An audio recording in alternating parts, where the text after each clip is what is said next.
Petero, iki ni iki? Ndabona ari ikijumba databuja.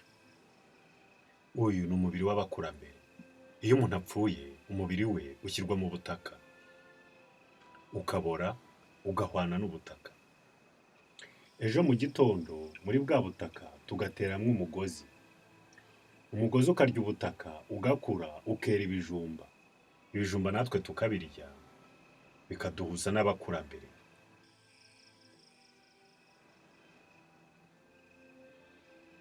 Mujye mubigenza gutya ubudasiba, mubigirira abana banyu. Nimubigenza gutyo muzaba mubatamitse u Rwanda ubutazongera kururuka. U Rwanda ruraryoshye. Uyu ni umubiri wa sogokuru kabisa. Hari itandukaniro rinini ku muntu ubara akagena ibyo yigaburira n'umuntu urya ibyo abonye byose.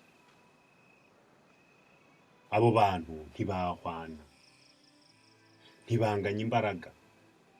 Niyo baba bose bahagaze mu mpano zabo ntawatanye.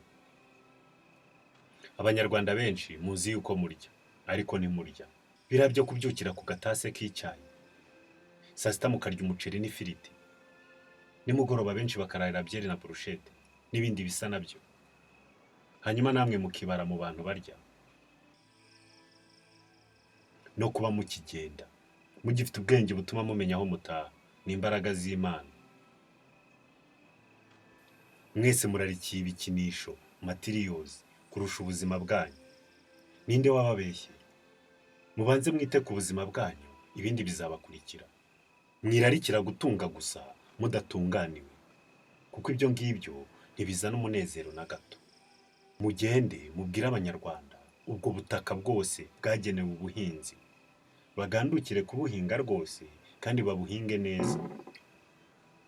Bazeza bihaze mu biribwa byose, kandi bazarye nyakurya. Ndababwiza ukuri yuko ibyo nibabigenza gutyo bakabiteranyaho impano Imana yahaye u Rwanda, inkotanyi, Afurika yose izarabagirana.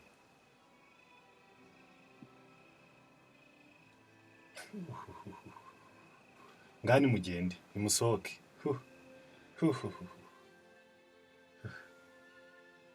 Ese ubundi ko ndaba mumeze nk'abajabiriye, ubwo ibyo nababwiye mwabyumvise?